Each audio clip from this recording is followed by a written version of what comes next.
अस्सलामुअलैकुम। बोल news headquarter में खुशामदीद। मैं हूं मुदस्सर इकबाल और मैं हूं शाइस्ता शहजाद। हेडलाइंस आपने जानी, बुलेटिन में आपको बताएंगे। बुलेटिन के आगाज में सबसे पहले आपको बताएं कि टॉस जीतो मैच जीतो। PSL 7 में पहले टॉस जीतना मैच जीतने की जमानत बन गया। अब तक खेले जाने वाले चारों मैचेस में टॉस जीतने वाली टीमें फातेह बन गई। चौथे मैच में कोयटा ग्लैडिएटर्स ने कराची किंग्स को 8 विकेटों से हरा दिया। इससे कबल खेले गए मैच में दिफाई चैंपियन मुल्तान सुल्तान्स ने लाहौर कलंदर को 5 विकेटों से मात दे दी।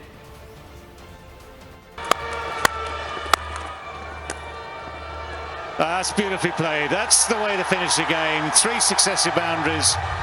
टॉस जीतो मैच जीतो। पहले टॉस जीतना मैच जीतने की जमानत बन गया। चारों मैचेस में टॉस जीतने वाली टीमें फातेह करार पाई।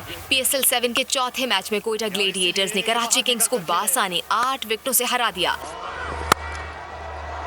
Lovely shot. And he's pitched it up. पहले बैटिंग करते हुए कराची किंग्स नसीम शाह की गेंदबाजी बर्दाश्त न कर सकी। 113 रन पर चलती बनी। बाबर आजम के 32 रन के अलावा कोई बैटर न चला। बोल्ड कर दिया इनसाइड एज। एक और कामयाबी। 7 खिलाड़ी डबल फिगर्स में भी दाखिल न हो सके। नसीम शाह ने 5 और सुहेल तनवीर ने 2 खिलाड़ी आउट किए।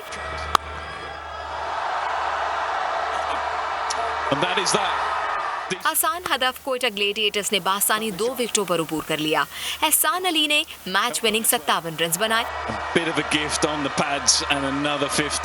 इससे कबल खेले गए मैच में दिफाई चैंपियंस मुल्तान सुल्तान ने लाहौर कलंदर्स को 5 विकेटों से शिकस्त दी। And that will do nicely. What a finish. What an unbelievable run chase from the Multan Sultans.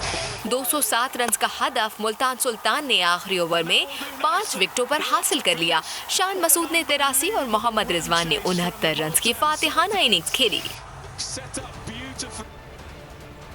Quetta Gladiators के फास्ट बॉलर नसीम शाह ने कराची किंग्स की बैटिंग लाइन का फ्यूज उड़ाकर रख दिया। नसीम की तेज रफ्तारी कराची के बैटर्स पर कहर बनकर टूटी। एक या दो नहीं, पूरे 5 खिलाड़ियों को पवेलियन का रास्ता दिखाया और मैच के बेहतरीन खिलाड़ी करार पाए।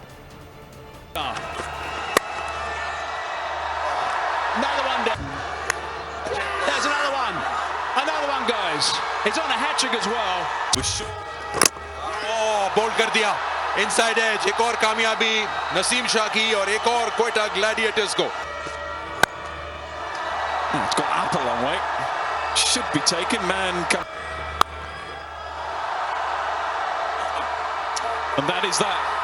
Decent catch. Decent catch. Had to be a little wear. And 5 wickets for Naseem Shah. What a performance from Naseem Shah. What a bowler, and a place in cricket in England as well. And his body gets stronger and stronger because what a talent he is. Quetta Gladiators के opener एहसान अली की शानदार कारकर्दगी Karachi Kings के bowlers को तख्ता मश्क बना लिया। 43 गेंदों पर जारहाना 57 रन स्कोर किए और नॉट आउट रहे। 8 चौके दागे। एहसान अली ने मुसलसल दूसरे मैच में निस्फ सेंचुरी बनाई है। Well, there's nothing wrong with that as a beautifully timed cricket shot.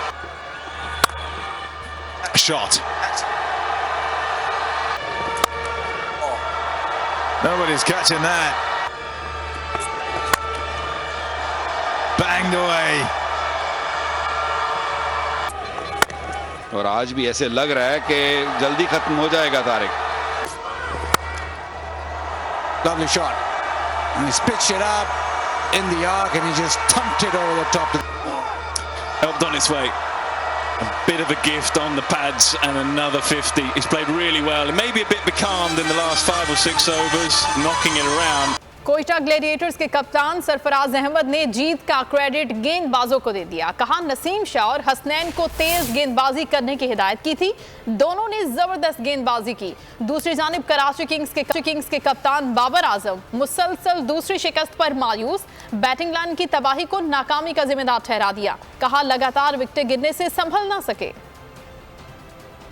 जीते, लेकिन ये सुकून तभी होता है जब आप मैच जीत जाते हैं। और आई थिंक मैं क्रेडिट दूंगा आज के दिन तमाम बॉलर्स को, जिस तरीके से बॉलिंग की। सुहेल तनवीर ने टून को सेट किया और उसके बाद जिस तरीके से नसीम शाह ने बॉलिंग की वो बहुत आउटस्टैंडिंग थी। और हसनैन और नवाज ने बड़ा इंपॉर्टेंट रोल अदा किया आज भी। हमारे पास जो है तेज़ बॉलर हैं जो कि 140 प्लस पे बॉलिंग करते हैं, तो उनको ये टास्क दिया कि आप जोर लगा के बॉल करें विकेट पे। तो अगर आपके पास पेस है तो उसको यूज़ करें। तो यही वजह है कि दोनों ने आज, नसीम ने बहुत ज़बरदस्त बॉलिंग की जिसकी वजह से उसको आज 5 विकेटें मिली। बहुत ज़्यादा इंप्रूव प्ले नज़र आ रहे हैं इस सीज़न में। जिस तरीके से उन्होंने डोमेस्टिक में परफॉर्मेंस की थी, उसके बाद उनको यहाँ अपॉर्चुनिटी मिली है और उस अपॉर्चुनिटी को अवेल कर रहे हैं और ज़बरदस्त कर रहे हैं। विकेट ऐसा कोई बुरा नहीं था, मेरे ख्याल से हमने बैक टू बैक जो विकेटें गिराई हैं उसको संभालते हमने वैसा टोटल जो प्लान किया था वैसा हुआ नहीं, क्योंकि early. Legendary cricketer Javed Miandad ने कराची किंग्स की मुसलसल शिकस्तों को प्रैक्टिस की कमी का नतीजा करार दे दिया। कहा कराची किंग्स की टीम में वाज़ेह तौर पर प्रैक्टिस की कमी नजर आ रही है। साबिक कप्तान जावेद मियांदाद का बोल न्यूज़ की खुसूसी ट्रांसमिशन में तज्जिया। इससे कबल खेले गए मैच को ज़बरदस्त करार दिया। कहा मुल्तान सुल्तान्स और लाहौर कलंदर्स ने बहुत अच्छा खेला। मोहम्मद रिजवान की जितनी तारीफ की जाए कम है। मैच जो है इतना जबरदस्त हुआ है, 200 एंड तक तो कुछ पता नहीं था, कुछ नहीं यानी कि इतना क्लोज गए, आउट भी हुए, फिर उसके बाद तो ये दिस इज रियल क्रिकेट। आप दोनों टीमें अच्छा खेली हैं, मगर ये है कि कुछ बैड लक जो हार गए। जीतने वाली टीम ने इनकी बात सुन ली थी, मुझे लगता है। बिल्कुल ऐसा ही। रन्स करने के बाद आपका हर चीज़ डिफरेंट हो जाती है, क्योंकि आपके रन्स आना शुरू हो जाते हैं, आपका बैट जो है कवर ऑफ सारे मतलब खेल लेते हैं, तो उसके बाद वही चीज़ आपको नेक्स्ट डे मिलनी है। तो मैं यही कहूँगा कि अगर कभी भी ऐसी टीम हो तो उनका काम है हार्ड वर्क करें और ख़ास तौर बॉलिंग और बैटिंग दोनों है ना आपस में मैच करके, तो बॉलर को भी फ़ायदा होगा और बैट्समैन को। मीर जमात इस्लामी कराची का 15 फरवरी को कराची कारवां निकालने का ऐलान। हाफिज नईम उर रहमान ने लियारी में खिताब करते हुए कहा, फरवरी से एक नया मरहला शुरू होगा। कारवां में सबको साथ लेकर चलेंगे। कराची को दोबारा तबाही से बचाएंगे और तरक्की करवाएंगे। पीपल्स पार्टी ने 2013 में MKM के साथ मिलकर कराची को लूटा। कराची के हक और इख्तियार के लिए हमेशा लड़ते रहेंगे। पूरी एक फहरिस्त दी हुई है जिस पर मुज़ाकरात का अमल इस वक्त भी जारी है।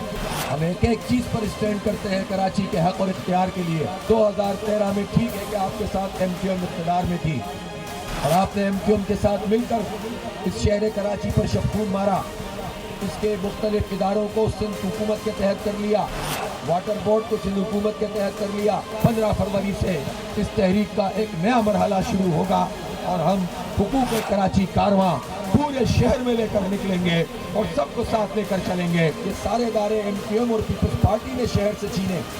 इनकी इत्तेहादी हुकूमत थी जो 6 साल तक मौजूद रही, इनके गवर्नर तो उसके बाद तक मौजूद रहे, 4 साल तक तो सिर्फ आते रहे। अगर वो कोशिश करते इख्तियार वो ले सकते थे, लेकिन ये काम भी आपके हिस्से में आया, जमात इस्लामी के हिस्से में आया। इंशाअल्लाह इनके मज़मूम मकासद को हम नाकाम करेंगे। हम सबको साथ लेकर चलेंगे और इस शहर को पामे उरूज पे पहुंचाएंगे। हम तरक्की देंगे, अपने बच्चों का मुस्तक़बिल संवारेंगे। सब्सक्राइब करें और बेल दबाएं ताकि कोई खबर रह न जाए।